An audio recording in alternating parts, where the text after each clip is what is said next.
Hi. Sorry, I got distracted. We already have a comment. Hello from Chicago. Oh, that's my Aunt Sue. Hi, Sue. So hi, this is Kim McNamara from Read It Again Bookstore in Suwanee, Georgia, and I'm joined with some friends of mine who happen to be obsessed with Austen like I am. And my favorite events are the ones that start late because that means they're chatting like crazy before we go live. And they were. I had to tell them to stop. Okay, so let me introduce everybody, and everybody knows I'm horrible at reading aloud, so let's see what I can do. Okay, Sonia Kamal.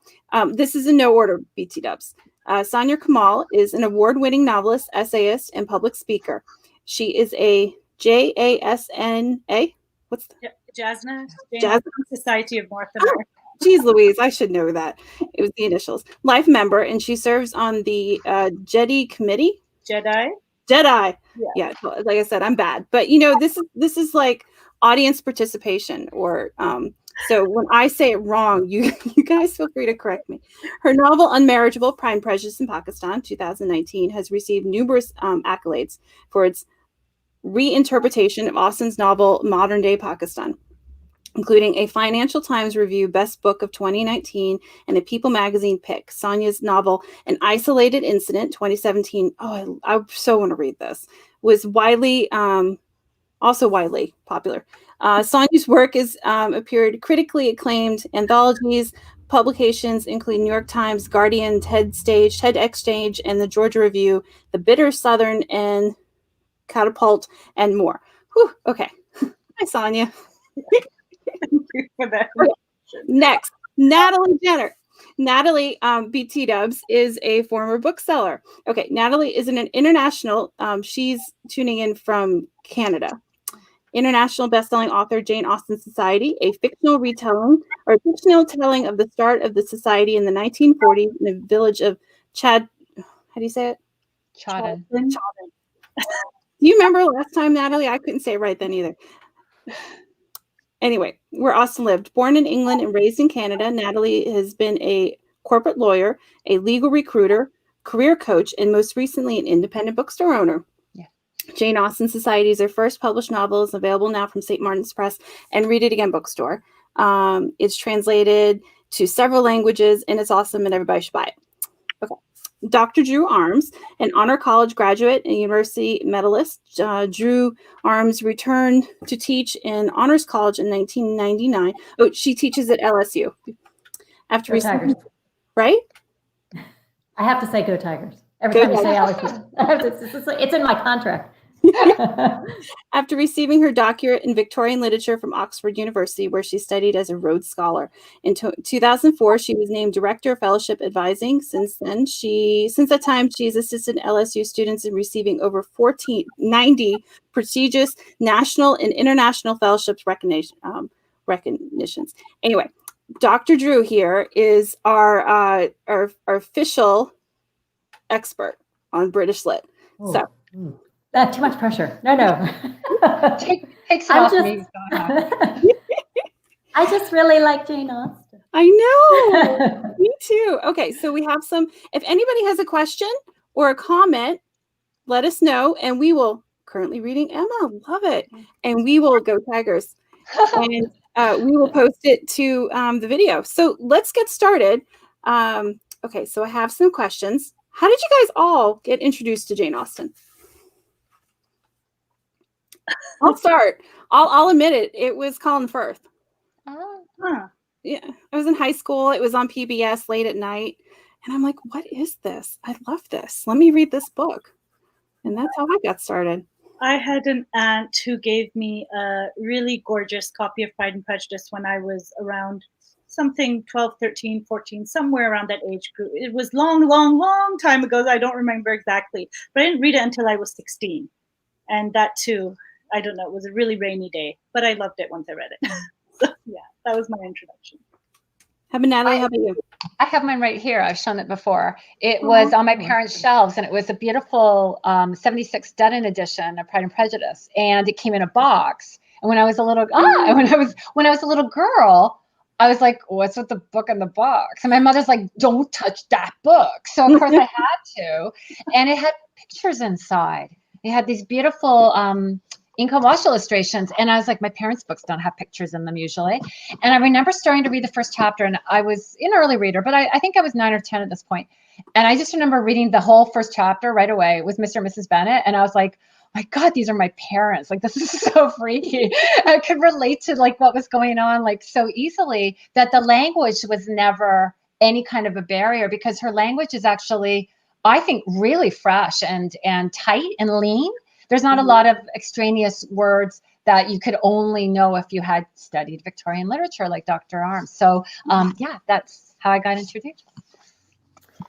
And I don't have a fancy copy. I just have this copy, but this is like the copy I have to have for the rest of my life because it has all my notes in it. So I have to have it. Pride and Prejudice was my first Austen, and it was summer reading for the all-girls Catholic school that I went to. So I read it over the summer, but I was really fortunate to get a chance to talk about it with a group of girls right from the beginning. And I guess I'm showing my age, but I was pre-Colin Firth. So we didn't really have that image in our minds. So I mean, I remember really lively debates of, Darcy is a jerk and Elizabeth can do better. I mean, just really intense debates over who was going to end up with who, and who was bratty, and what was Lydia thinking, and things like that. Lydia thinking? What? That is my favorite question to pose to students. Actually, sometimes I will walk into the classroom and write on the board, what's wrong with Lydia? Yeah. And that's it. And that discussion can go on for hours. Mm-hmm. What is wrong with Lydia?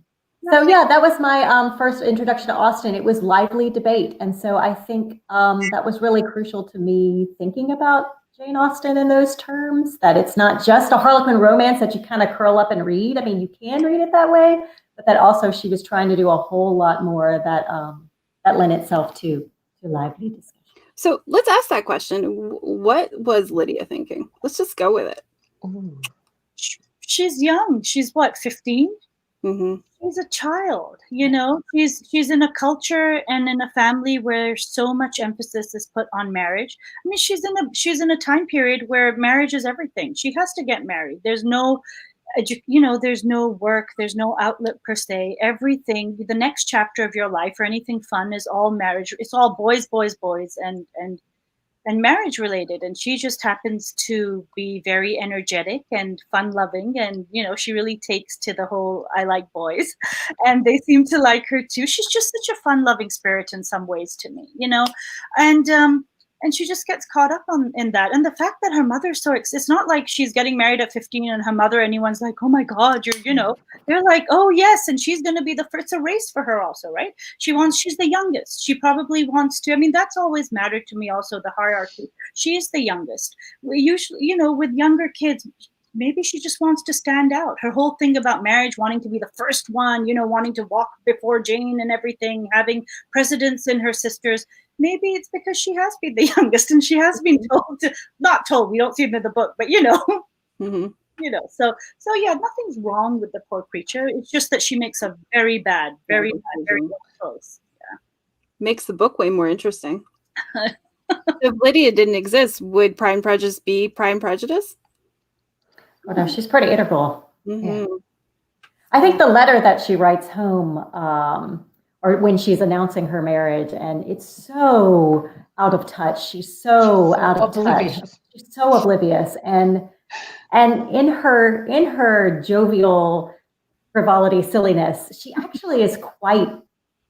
I think she can be quite harmful. I mean, she's obviously caused a lot of harm, but she's so oblivious, and I think that's one of the fantastic things that Jane Austen gets to do is she creates these wonderful, silly characters that we love, and yet she shows us that there's sort of a dark side to silliness, and that it can sort of have, a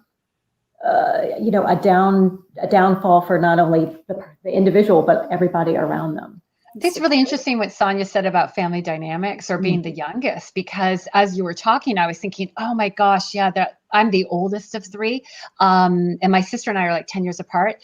But my sister's not like Lydia at all. But as you were talking, I was thinking there is that personality type that just sucks the oxygen out of every room, right? Like she is quite comfortable, confident and comfortable, demanding to be the center, puts herself in the center of everything, which is so ironic that the book therefore runs around her like a fulcrum as well, right?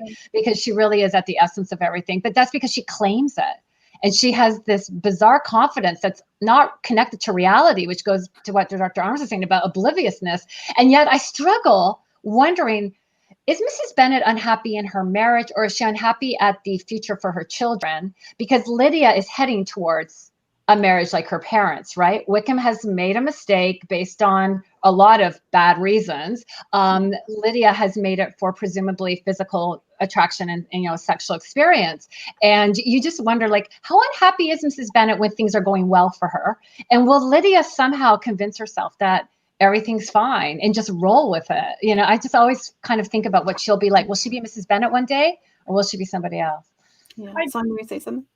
No, I was just going to say that, I think Lydia's obliviousness is very connected to her mother also, because her mother has encouraged her they all, both her parents have, they've really indulged her. And she seems to be very much the spoiled little one. And I will say, I have 3 kids myself, and I can really see that happening. The youngest one gets away. He just does. Mm-hmm. We just do. So I think maybe there's a bit of pampering. There's a bit of pampering there, but it's taken in the wrong way because of Mrs. Bennet's own very superficial values, which she's transferred to. I mean, she makes no bones about the fact that Lydia is pretty much her favorite. And then because of her pampering Lydia, Lydia seems to have absorbed her mother's values. And like when she says that, oh, I used to like officers myself, here's Mr. Bennet saying, no, you're not going. She's like, oh, I want to go this, and I used to like officers and I don't. So they play upon each other. They have for them, a very nice, close mother-daughter relationship in some respects, perhaps not one to emulate. But yeah, whether Lydia is going to end up happy or unhappy, I think Lydia has the sort of personality where she's going to always manage to find the silver lining somewhere, Well, that's interesting. What sequels that you know of? I'm just thinking of a few. It seems like Lydia does have regrets in the sequels I've seen. Maybe that's to kind of close the message or the moral. What was that one where it was the murder mystery? They turned it into Death Comes to Pemberley. Yes, I mean, clearly that's the one I was thinking of. But in other words, in other ones that I've looked at, she seems to have some awareness, and maybe that's maturity. She realizes, she made an early marriage and the mistakes of just making a marriage based on sexual attraction, or wanting to get ahead in terms of family dynamics. But I also think in those terms, a lot of the sequels that I've seen or whatever tend to be set in Austen's period again, where the women didn't have much agency really, except to just live with their fates, whoever pretty much married per se. But I think with perhaps more contemporary retellings, if anyone does do a sequel that is contemporary, I think Lydia's character can definitely, because she'll have more choices, there'll definitely be more of a more of a different reaction to how she ends up feeling. Have you seen the Lizzie Bennet Diaries? Have y'all watched the Lizzie Bennet Diaries? My students recommended them to me, and I think the portrayal of Lydia in that is quite good. Yeah. I was thinking that Lydia is just, she was born in the wrong time. If she was born now, she'd be all over be an Instagram influencer.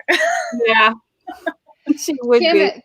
Kim, if I can hijack this again and go off on another tangent, was when Sonia was talking about being the favorite and having 3 children of your own. I was thinking as well about, like, I consider, which one was your favorite? Like, how often in life are parents told, like, you should never treat one child differently? Both Mr. and Mrs. Bennet are very vocal about who they like, which, if you think about it, is just a recipe for toxicity and competition between siblings. And as I'm listening to you, I'm thinking that even like in my own book at the very beginning, one of the characters is thinking about gosh, this family, like they really don't like each other. Like they have little subsets that like each other, right? But that's like little pairs, you know? And I think, man, that's really kind of interesting and brave of Jane Austen coming from such a big family herself to show that level of, child dichotomy. Can I just quickly interject for a second for posterity, since this will be up? I love and like all my kids equally. I've been waiting for somebody to say that. With hierarchy, I myself, you have to be a little bit, you're expected to be a little bit more responsible. By the time you get to the youngest, with the first one, you're really careful that they don't spill anything on the floor. With the third one, you're like, the dog's my favorite. Okay. But that's a great theme that goes beyond Pride and Prejudice. And I hadn't really thought of that until you both mentioned that, is that all of the families seem to be pretty vocal about who's their favorite. I'm thinking about Persuasion, Mansfield Park. I wonder why. I wonder if Jane had that in her own family. Well, and I wonder if it's... Sorry, go ahead, Sonia. No, go on. I was just going to say, I wonder if part of the fact that there was this, which is very, really entertaining in Sonia's book as well, that palpable kind of like marriage market, like you're each a commodity and you each have to get out there and do well. You're the savior. You're the one that's going to like save us all. And I wonder if that kind of really affected how people talked about who's going to go off and do what, because they were limited in what they could encourage their children to do. And I think even in contemporary times, per se, if parents or mothers per se are not 100% fixated on weighing their daughters, especially in terms of that, because sons are weighed in a slightly different way in more traditional culture.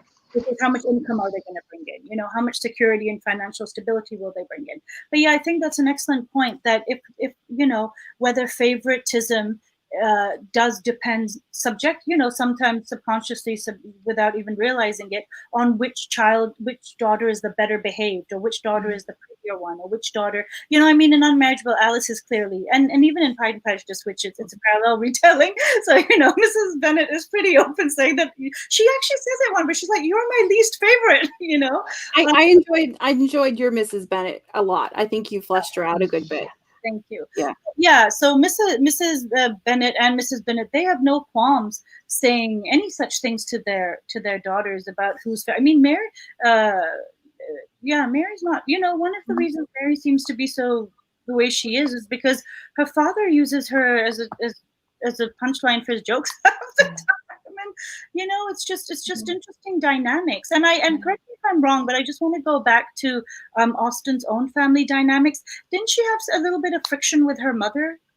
Especially when it came to their writing, where she sort of really liked or encouraged her sons writing their poems and stuff. And is there something? That's my sense. My sense is that her father was more tactically like supportive, with the library and the writing desk and sending off her writing to that publisher. With the mother, you're right, Sonia, there are letters and there is, biographies that have been done where she did sort of like, I think, really praise their efforts and had her own writer's ego.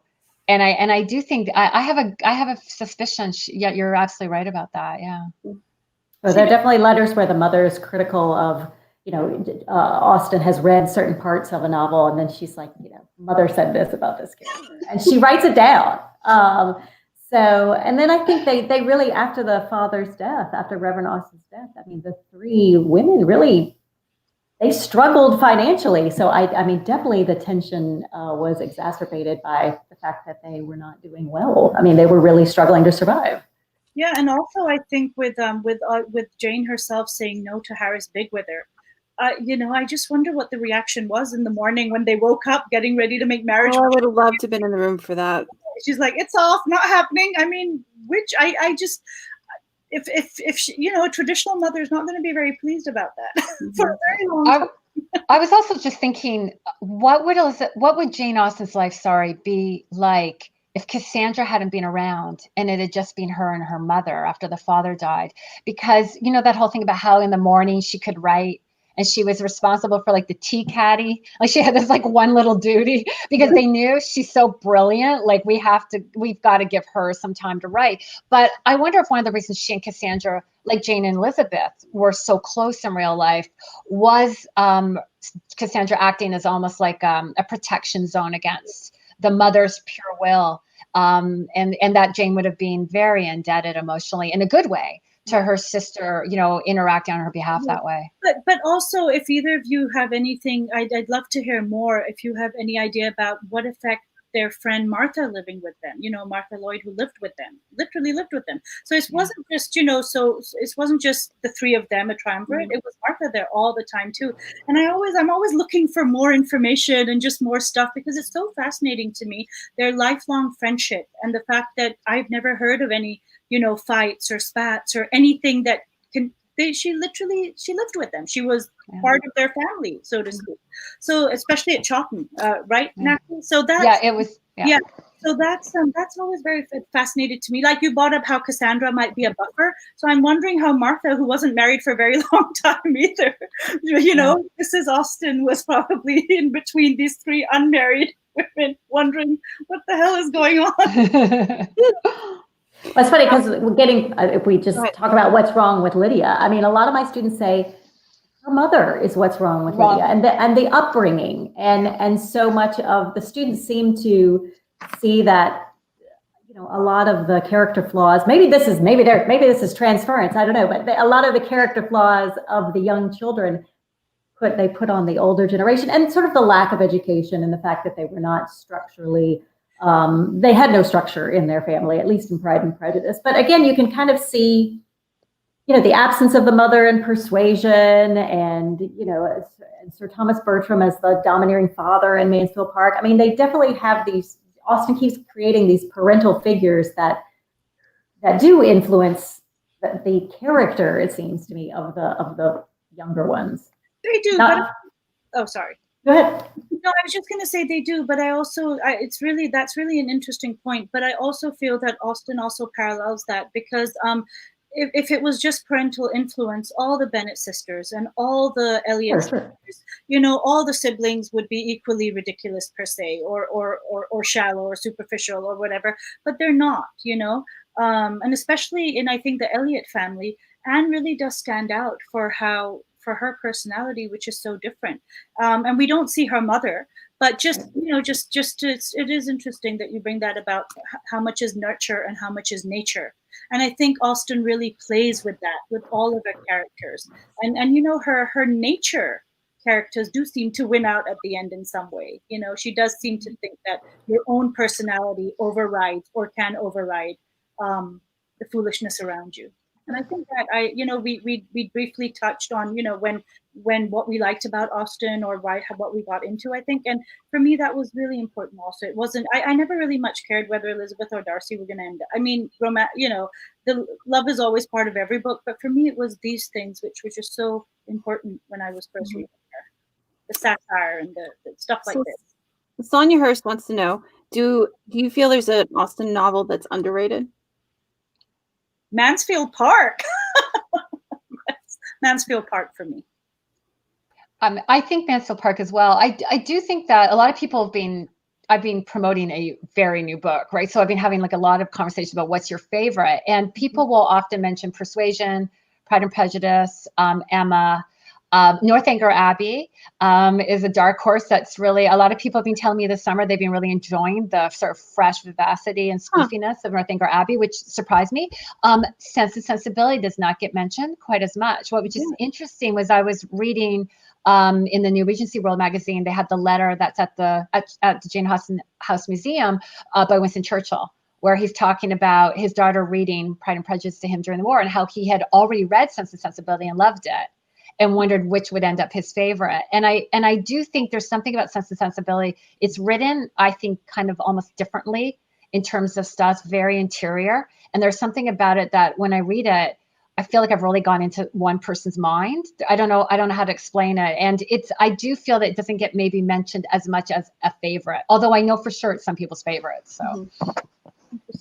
I think Northanger Abbey is underrated. I think it's a hilarious book. It is a hilarious I always have trouble getting through it because I find it embarrassing. How so? How embarrassing? How so? Well, just like it's like watching The Office. Like, It's like, oh, God. Well, I like The Office. Maybe that's Northanger Abbey. I think what sometimes scares a lot of readers away, and it did me for a while, which is why I feel this way, is because it keeps being compared to, a Gothic parody and a Gothic parody. And I felt for a long time that, I really need to know I need to know everything about the Gothic world and stuff, so I really get it. And when I finally picked it up, I knew the definition of Gothic by this point, and I'm not, but really it is a parody in some respects, but it's really a very standalone novel in itself too. In fact, the first 3/4 are just pure Austen. They're just her, her drawing room peeling back hypocrisies, pretensions, everything in almost a young adult setting in a way in this respect. And it's only the latter half where the Gothic stuff really comes up, I feel. And then even if you don't know it, the way she has written it, you don't have to know. And like I keep telling people this, that read it. You don't have to know anything about Gothic stuff to get it. If you do, that's a bonus. That's great. It's like with Unmatched. I keep telling people, if you know Austen, that's great, but it's a standalone novel too. So even if you don't, you can read it. So that's how with Northanger Abbey, I've been very delighted to discover. And also Northanger Abbey has a lot of people say to me that their favorite romantic hero in Jane Austen is Henry Tilney. He's not mine. I think mine is, I'm pretty sure it's Mr. Knightley, actually, and Emma. I don't even want to analyze that. I know why he's mine, because I think as lovely as all the other heroes and stuff might be, for me, really what won me over even the first time I read it was his kindness to Harriet on the dance floor. Yes. Elton's being so horrible to her, and she's in tears, and she's inferior, and so that society has rendered her inferior and dependent on them for everything. And here's this horrible man just insulted her, and it's not that he comes and rescues her per se. It's just that it shows his kindness. He sees what's happened, and giving her some joy or restoring some respect to her is so important. I like that. For me, that's a very important trait in any human being. So to see that was just it was just wonderful. But I have to say, for those who are reading juvenilia or into it, that particular incident also comes up in The Watsons, which is an unfinished novel, which if you're looking for more Austen to read in this style, in her novel styles, The Watsons is wonderful, and it's unfinished, but it's her only work, I think, in so many ways, where she doesn't really talk about upward mobility per se, but her main character suffers downward mobility. But a same sort of scenario occurs where Mr. Knightley is where Harriet is a 10-year child. It's boy Charles, and Knightley is the main character. Anyway, the juxtapositions of those who are really want to get a little deeper into Austen, between reading The Watsons and then Emma, is just fantastic. So I think Austen. Sorry, just that this kindness, because she wrote a story when she was younger that featured that, and then she took that from her younger years into her adult novels also. So I think this was, I think she probably was a kind person, because this was something she featured in both her juvenilia and adult novels. I wanted to know who Kim's favorite romantic hero was, because I'm assuming it's Darcy. It might be Darcy, but I really like Mr. Knightley. Oh, good. Oh, good. Okay, so Dr. Drew, can we all love Mr. Knightley? Mr. Knightley is a gentleman through and through. Yeah. But he's like a gentleman all the time. I mean, I guess that's the total allure of him in the way that distinguishes him from Darcy. Is that? But my favorite is Captain Wentworth.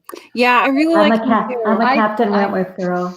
Yeah. I mean, he writes a good letter. He writes a good letter. He does write a good letter, but he still likes her. He doesn't have to torment her like that. He can just come and say, "I still like you." He is okay. So that what distinguishes him from Mr. Knightley. You got it. Mr. Knightley would never do that. Maybe I like the dark side. I don't know. But I think Captain Wentworth is my favorite. But again, I think that's age. I would never have said that at 50.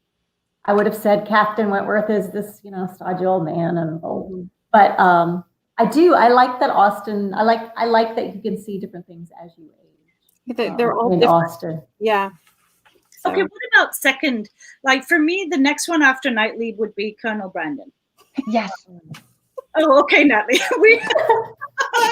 Although that's where I think the movie version gets to me the way like Pride and Prejudice with Kim, because I just think of Alan Rickman in that movie, and I'm just like, oh, so well captures the pathos and the yearning, like to be loved and wanted by somebody. Like, and it was ironic what Dr. Drew was saying about Persuasion, which is just every time I read Persuasion, because you know how these plots suck you in every time. You always have that little, oh gosh, what's going to happen, which is bizarre because we've all read these books so many times. But every time I read Persuasion, I'm always like, oh my God, does he still love her? Like, what's going on?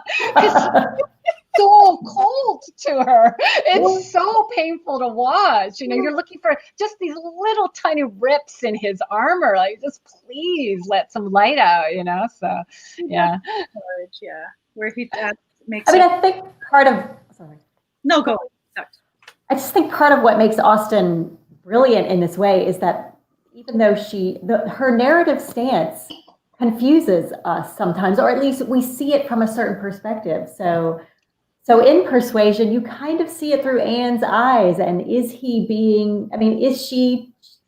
going to see him as totally cold and not giving a chink. And just the way that Elizabeth is going to see Darcy in a certain way, even though Darcy may not totally be that way. And we as readers, I think that's what's brilliant about Austen, is that we value, like we prioritize Elizabeth's perspective, for example, throughout for at least till she reads the letter. And we do think certain things about Darcy because Elizabeth thinks those things. And then Austen peels it back. And I think that's what, at least that's one of my favorite things to talk to students about, is how she as an author manages to prioritize viewpoints, but also undermine them, or at least show that in judging character, you may not always be the best judge. Right. So that's, for me, I think that's sort of at work at Persuasion, in Persuasion as well. I have a scene in my book where two characters are talking about how does Elizabeth, who's so shrewd and insightful, fall for Wickham at the beginning, right? Like how, and it's because she wants to hate Darcy so badly because he's hurt her feelings so badly that she's almost deceiving herself, like actively, about one over the other. And that's also very much, I think Elizabeth Bennet has a very healthy ego. I think Jane Austen had a healthy ego. And I think Lydia has I think she responded to people who went after what they wanted and held true to themselves. And I think her books show that can go too far, but that there is a middle road of authenticity and saying, you know, this, I'm good enough for this. This is what I want. And I think that's why, you know, Sonia, with your book, Unmarriageable, you know, you're capturing that sense yet again, that is the constant universal struggle, which is why we love that book. I think Pride and Prejudice in particular, which is to hold out for what you know you deserve. Right. And interestingly enough, Anne Elliot and Fanny Price do the same thing too. And I just thought of that when you just mentioned that, you know, Austen roots or writes characters who go for what they want, which is Lydia and Elizabeth too. But then I was, for a moment, I was like, well, what about Fanny and Anne? Because they're not go-getters, it seems. But really, where their stories end up, that's exactly, they end up with where they wanted to go, who they wanted to be with. And both of them say no to prospective proposals, as does, what's her name, Catherine Morland in Northanger Abbey. I mean, every novel, all 6 of Austen's novels, adult novels, have a proposal rejection. And some of them she wrote before she rejected Harris Bigwether also. So it wasn't, you know, she did that and then she did, you know, she wrote the novels. So that's always interesting. It's all, you know, it's just so fascinating always to try to read her in the novels as to who she might really have been. So I mean, earlier when somebody was describing the 3 women, was that you, Sonia? The 3 women in the same house, I don't know, who, you know, and they're not married and the mother's watching, and it felt very, like, that description just sounded like Sense and Sensibility. Yeah. You know, I have to say, one of the most delightful parts for me of Natalie's book, you know, was the conversations that the conversations are great. All of the books, you know. Yeah. I mean, yes, you do have to know the books, but if you don't, I think you can still, you know, the characters are talking about love and stuff. But just when you know the characters, and then you can really see the conversation and who's saying what and who's feeling what. That was for a Jane night. That's really thrilling to read. It's moments like this where I get a little emotional about my journey, because I wrote this book because I was going through a really hard time with my husband's health, and I think now, looking back when I talk about it, realize that I wanted to create a group of people to talk to me about Jane Austen, and then I'm doing something like this tonight 2 years later, and it is mind blowing to me in middle age that I could have almost willed this situation, which is the one lesson I almost want everyone to kind of hold on to right now, and I think it's what I took from Jane Austen, which is that it ain't over till it's over. And she found myriad of ways to keep going despite so much hardship and unsettledness in her life. And I just think being a woman at the time must have been terrifying if you weren't beautiful, terrifying if you weren't rich. And I think that she was really proud about her writing. And I just drew so much inspiration from her example, So yeah, I use my book, I think, as a way to interrogate her books and also to create a group of friends to talk to about it, just like we're doing tonight. So it's a very kind of surreal. Her persistence, even in publishing, is very inspirational. She just didn't give up, and it's not like she had an easy road to it or some instant success or whatever. In fact, when you read her publication history, as an author who struggled for, long time. And I know, Natalie, it's not like, these are the first novels that we've written for a long time. Publishing can be very hard, full of rejection, and just to see how Austen just kept persisting again and again and writing a new novel, and that has really been very inspirational for me. I mean, 200 years ago, she was having the same problems I'm having today. Whenever I feel rejected, I always think she had to buy back a copyright because they never even made the freaking book. I was like, God, that had to sting. It might be good though in contemporary times, meaning that no publisher could tell her, well, it's already been printed. But let's not go there. Yeah. I definitely think that's what we had talked about. One of the questions we were thinking about is, what would you ask Jane Austen if you could? And that's that is totally what I would ask her, is how did you keep going? What was in your writing or in your activity of writing that you loved, or even if you struggled, then how did you manage the struggle? I mean, I think that as writers, I take great comfort and motivation from hearing other writers talk about their motivation, especially when I don't have one. I have a little, it's on my printer in my office, and it's a quote from Jane Austen, and it says, I'm in no mood for writing. I must write on until I am. And I think that's such a lovely way to put it. It's so flip, and yet there's got to be something there that, it's not just, okay, I'll just do this because I have to. I mean, I wonder what really motivated her. I wanted to ask her a very simple question as well, which is just, were you happy? Because I love her so much. I wanted her to be happy. And we have all these theories about, did a man get away, or like, did she wish that she'd maybe gotten to get married, have her children, or did she actively not want that? Would she have put her writing first? Would she have liked to have had both the way we all are able to today? Just that sense of, because as a writer who wrote her own book at a time of tremendous sort of sadness in my life, actually, coming out of that, and I was feeling hope again. I wanted to write a book that was about learning to kind of re-engage with life. I was wondering, as a writer of fiction, Sonia as well, sometimes I'm writing to explore things that are really painful. I'm just coming at it as literary therapy. Like, I've created an imaginary world and I'm immersed in it, and I'm not conscious that I'm dealing with my own struggles. Yeah. And I wondered how much of the beauty of her work and the realizations and lessons of her work were coming from a place of pure joyful play, or if she was also doing what I do when I write, which is feeling some measure of control for once in a life that has felt very out of control. Yeah.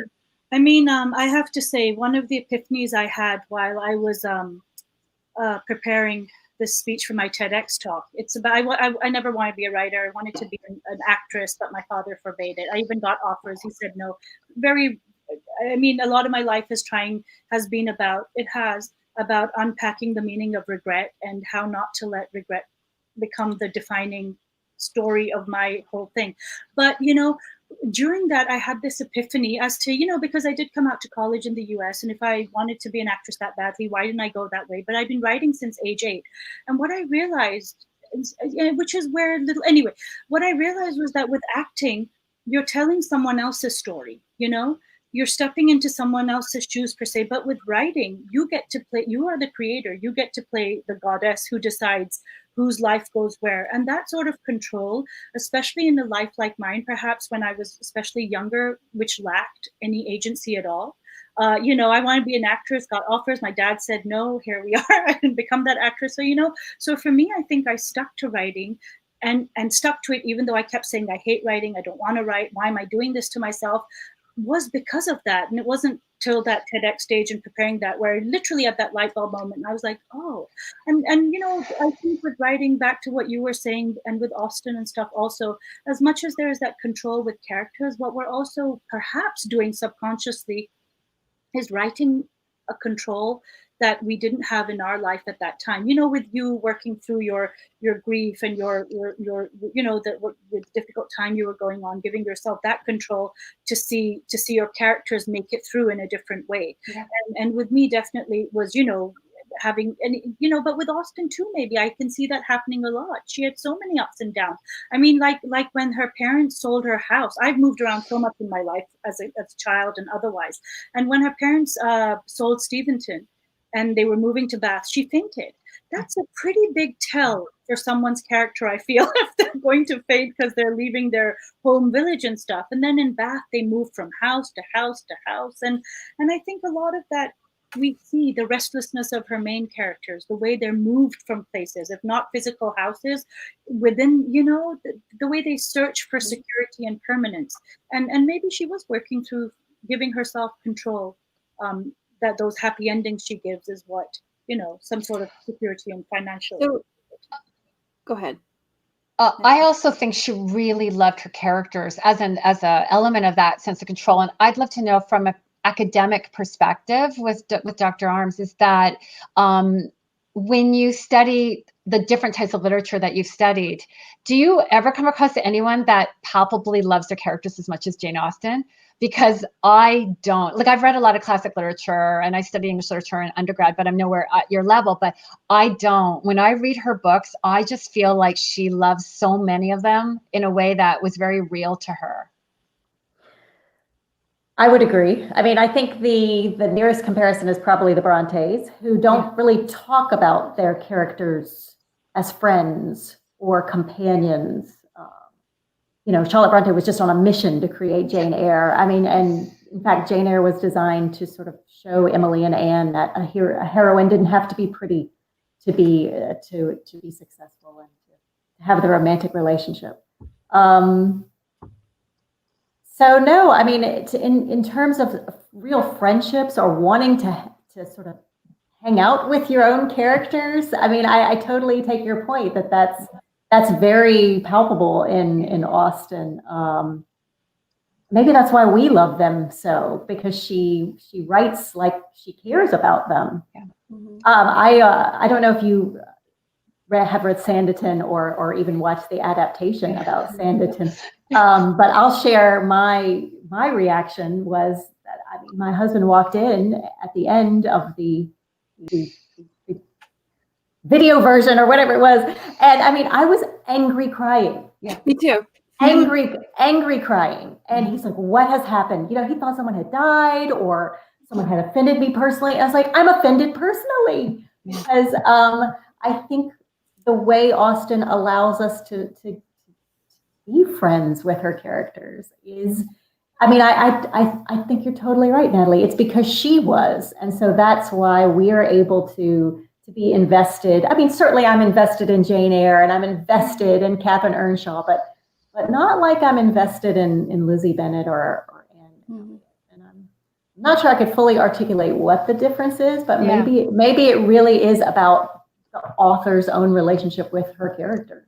So if we had like a dream dinner party, who would you invite? From her books? All the books. Oh gosh. Okay, five characters each? 5? Oh, I love this question. Okay. Oh. And would you invite Jane Austen herself? Oh, if I could, yeah. Yeah. Elizabeth Bennet for sure. Okay. I think we can all agree on that, probably. Yeah. I hope. Yeah. I love Anne Elliot. Me too. I think I'd actually want Wickham at the table. I think that I would meet him. I'm going to invite all the not nice people, all the not nice guys, and And flirt with them all, right, Sonia? into Burr, and have them vie for Anne's hand.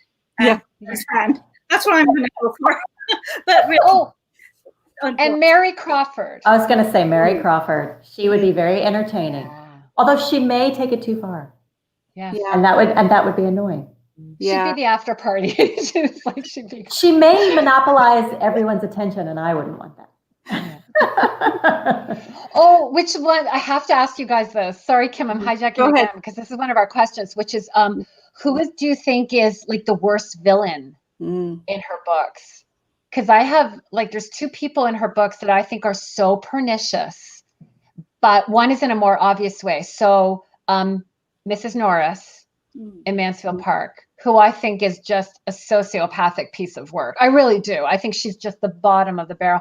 But ironically, Lady Russell from Persuasion.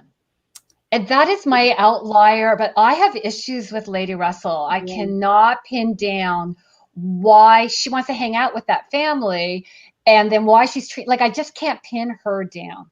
Well, she was best friends with their mother. The mother, yeah. So she's part of that social milieu, and she's actually what she is. She's a very class conscious person, and she's a snob. She's a snob, but she sort of admits it. But I think she's I think she has control issues. That's how I always pick up when I'm reading that book. I will be a little softer here, perhaps because I don't know, but just that I don't know if she probably does. But also, I think, given within the society that they're living in, maybe she feels she is saving Anne from some sort of a not good lifestyle. Because when Wentworth does propose, he really doesn't have anything. And this is not, I know in contemporary times we're not supposed to care and it shouldn't matter and love reigns and all that stuff.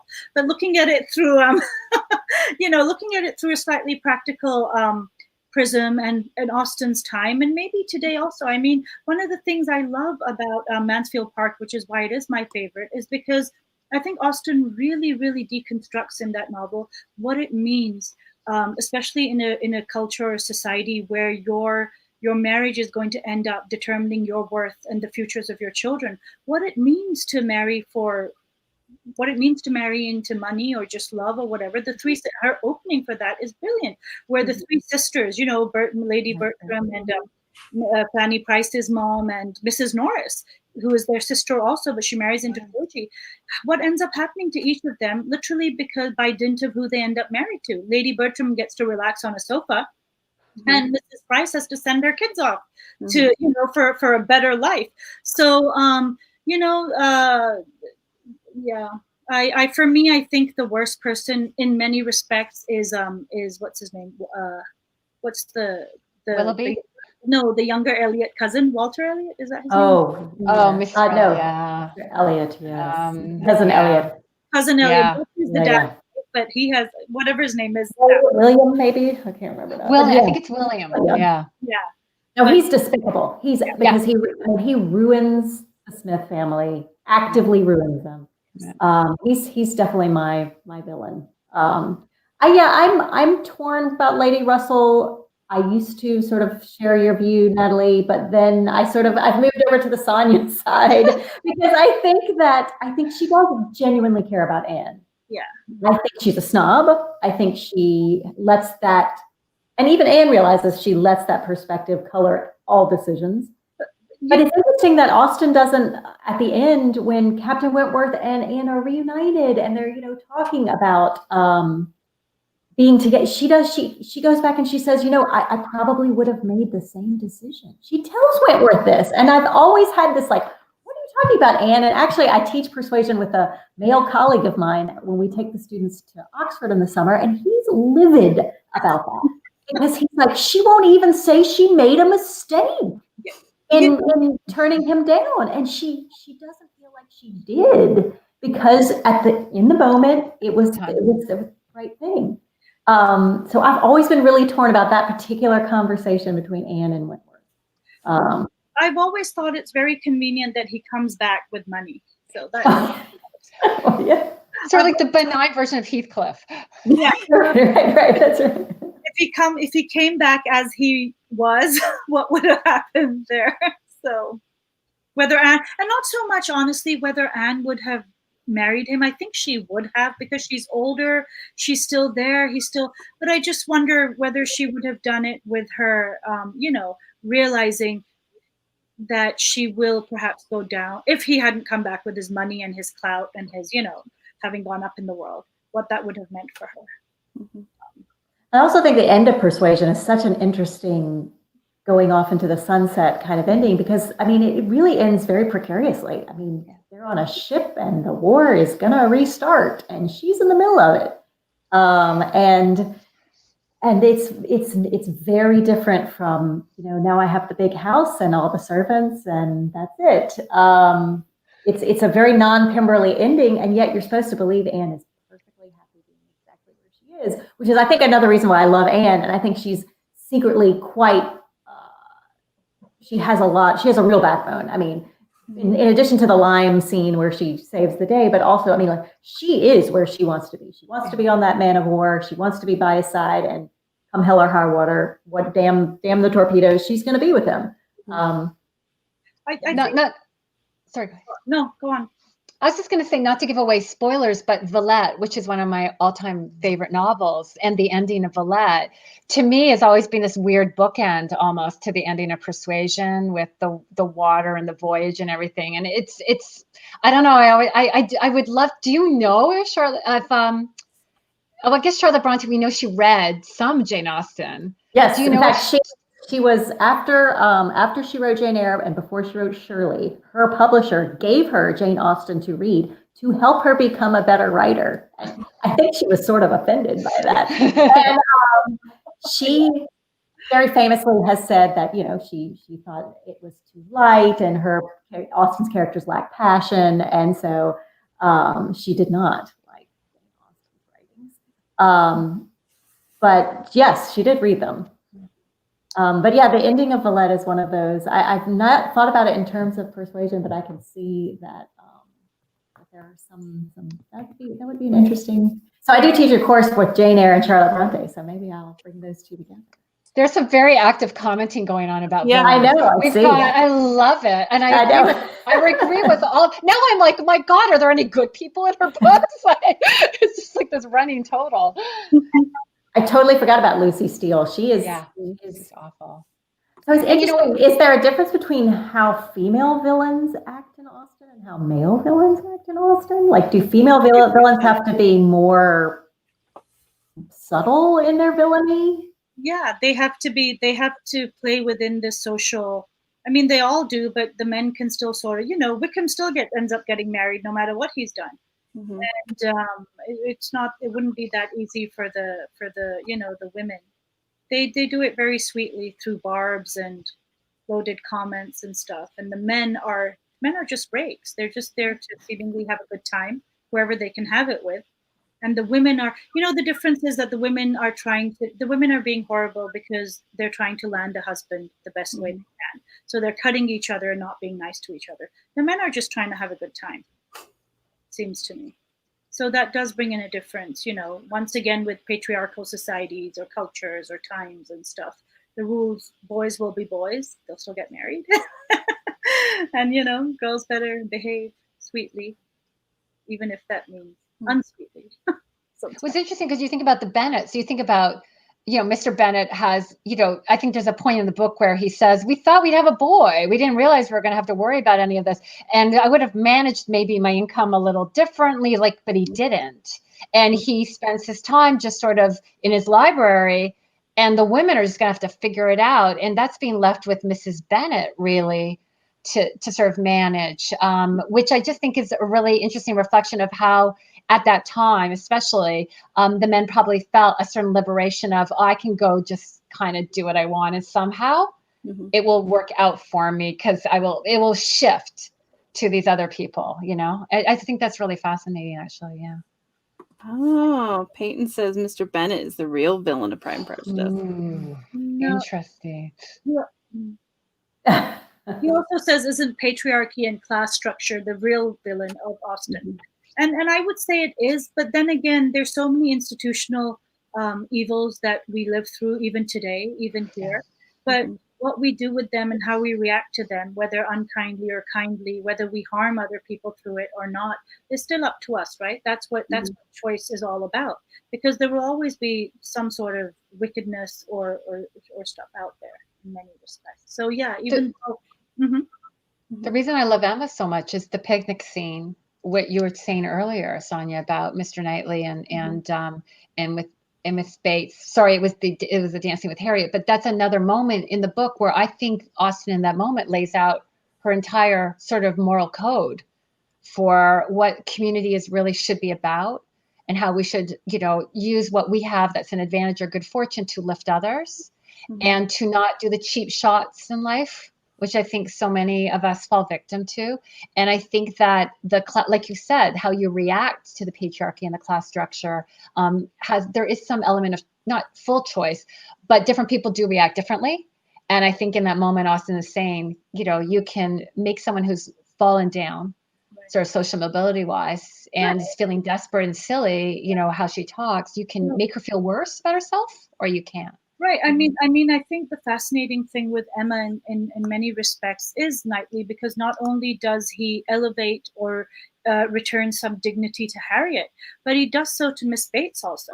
And, in Austen, those for me are parallel juxtaposed characters, because Harriet, we don't even know whose daughter she is. She comes from nothing, and yet she's someone who can be disrespected by Emma. And Mrs. Bates, who, like Mr. Knightley said, there was, once upon a time, she was you. She was the Princess of Highbury. And then, and this is what I love about Austen, the way she does these subtle things where, so she gives us these two characters, one who comes from nothing per se, one who comes from everything. And yet, when in the world of Emma, they're at the same level, and Emma can insult them equally or hurt them, or, so, and Mr. Knightley shows otherwise, a different sort of reaction, and what can be done kindly. I was wondering, Dr. Arms, if do you talk when you're teaching the books, do you talk about the parallels? Because the thing that came through to me when I was rereading, and I didn't get to study Jane Austen really at university, and I so wish that I had done more than just persuasion, but I was thinking about like Mr. Darcy and Mr. Collins, both essentially accuse Elizabeth almost of not playing games, but in that first proposal that she rejects, that they're both, like, as men coming at it from well, of course you're going to say yes, because like you're the girl and like I'm me. And I always thought it was fascinating that she's equating the romantic hero of Mr. Darcy and the comic figure of Mr. Collins that moment in a way. And I was wondering if that do you talk about that when you're teaching? I mean, we definitely approach Pride and Prejudice with the question of what makes a gentleman. I mean, that's one of the way to get into an evaluation of the male characters, is who is a gentleman and under what terms. Yes, there's class, yes, there's character, there's principle. But we do, I mean, I like to talk about, as you both said, that Jane Austen has a moral universe, and that really the key to that moral universe is to judge character rightly and to respond appropriately, having made the right judgment. And that's really what the heroines and the heroes have to learn, is to judge not just personality, not just the flashiness of like the Crawfords, but to judge really what I think Austen gives her characters, and maybe that's why we love them so much, is like she gives them a moral core. They all have moral cores. They have great personalities, they have wit, but they have a moral core. And I think that's what we respond to. So then we're okay, I guess, or at least I am, if Willoughby gets to run off or if Wickham gets to run off, because they don't really matter. The good people matter. And we want the good people to be rewarded for doing what I think she challenges her characters to do, which is to judge rightly and to respond to other characters based on the right judgment. What do you think, Sonia? Yeah, I want to ask a question, though, in vein of what you're saying about perhaps happiness, because there's a difference between coming out okay and perhaps doing the right thing and happiness.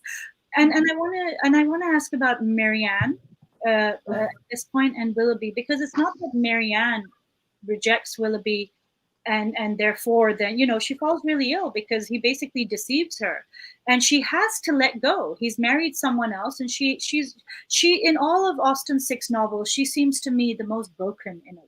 You know, it's almost like she settles for Mr. Bryce. She does settle for Colonel Brandon, and she grows to love him, as we see. You know, Austen tells us in the last few pages.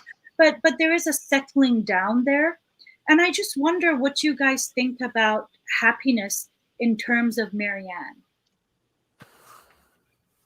You know, that's actually that's the one storyline where I've always wondered how much to almost die from the grief of the deception, right? The extremity of that. And then to come out of that, I think she's traumatized, and she comes out of it in a way she doesn't see things at all, I think, the same anymore. And I think there's no comfort for her that he comes at the end and is like, you know, I did really love you. I was going to propose that day. Like there's no comfort for her in that. I think she's fully traumatized. And I think that her choice with Brandon, I don't know if I see her as fully herself anymore, like the fulsomeness of her earlier vibrancy. And so I struggle with that a little bit. I don't know. I think maybe the extreme version of that is Louisa and Bennet. You know, how they end up together in Persuasion. You're like, why are these two people together? And yet, you know, Wentworth seems to say, you know, stranger things have happened, and there's no reason why they can't be happy. Yeah. I do see Marianne as an outlier, but I do think that it's still in the vein of her having to revalue another character. So that part of her coming back to herself maybe is that she does seem to recognize Colonel Brandon and value him for something that she didn't see at first. And I guess then the question is that enough for happiness? Right. But like you, I mean, you've talked about Charlotte and Collins, and I love to ask my students the question, is Charlotte Lucas happy as Mrs. Collins? And I mean, y'all have talked about that before. I think that's such a great question because, and usually my students are totally divided on it. Some people are like, yes, absolutely. She got exactly what she wanted. She's arranged the house so that she doesn't have to deal with them, you know? And then some are like, how could she possibly be happy with someone like that? So I think Marianne doesn't suffer that fate with Colonel Brandon because he really does have, again, I think wonderful. Yes. Yeah. But it is, I do think there are marriages that the happiness isn't guaranteed. Or that with Marianne, I sort of always felt that there are different degrees of happiness, you know? Yes. With Willoughby, it would have been an excitement. It would have been a different happiness, a young, very, I don't know, just I like to think of it. Burned out quickly, I think. Yeah, excitement. But with the you know, with Brandon, it's a much more muted happiness. So the different levels, all happiness is not the same. I always say that I think that being so loved by somebody and cherished as Colonel Brandon does from the minute he sees Marianne, right? Like that level would bring out the best in you. And that I believe she would approach a different version of what she thought her life needed to look like, that I still think a lot of people would envy.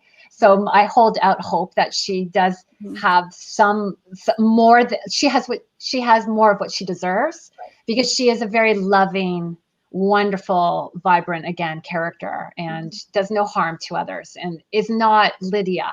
You know, she's not the Lydia of that book. Mm-hmm. Mm-hmm. Well, Lydia's done the most harm to herself at the end of the day. Really. Yeah. All right, guys, this has been awesome. Fun. This is really fun. Oh, okay. So I have copies of Dr. Arms, Natalie Jenner, and Sonia Kamal's books, all in stock. I have some, let's see, I have book plates from Natalie, and Sonia lives nearby, so she can come and sign things. So, can you guys have a bookstore near you that you like to recommend? I'm up in Canada, so I don't know how many Canadian viewers. Maybe there's some Canadians watching, and they'd be like, "Oh, yeah." Well, definitely Blue Heron Books in Uxbridge. I've just met the most wonderful bookstores throughout the United States because I've just been so lucky that I got to do a pre-pub tour before the world shut down. So I just, I think that I'm just really grateful to be able to do a second event with you, Kim. Thank you very much. Yeah. This is awesome. Yeah, you guys are both you're my repeats. You're my second repeats that I've had, and I love this. So I think at this point we can call you regulars. I'm very happy to be a Read It Again regular. That too would happen. Yeah, definitely. You need a t-shirt that says that. Yeah. Read It Again. I'll make one. I was trying to, I emailed everybody earlier because I was trying to think of this quote that I heard Jane Austen say was it in a letter to her sister, something about reading it again. And I'm like, oh, I want to put that on a t-shirt. So see if I figure that out. Yeah. Anyway, so I have the books in stock. I would love for you guys to get them from us. You should read them. They're excellent. They're great books. If you don't want to support us, that's okay, but please support your local independent bookstore. I prefer it to be us, but it doesn't have to be. So thanks again, guys. This was amazing. Please read Jane Austen Society and Unmarriageable. And I do have Drew's book. It's about the Bronte sisters, but they're cool too. They're cool too. They're cool too. All right. Good night, guys. Thank you. Thank you. Bye.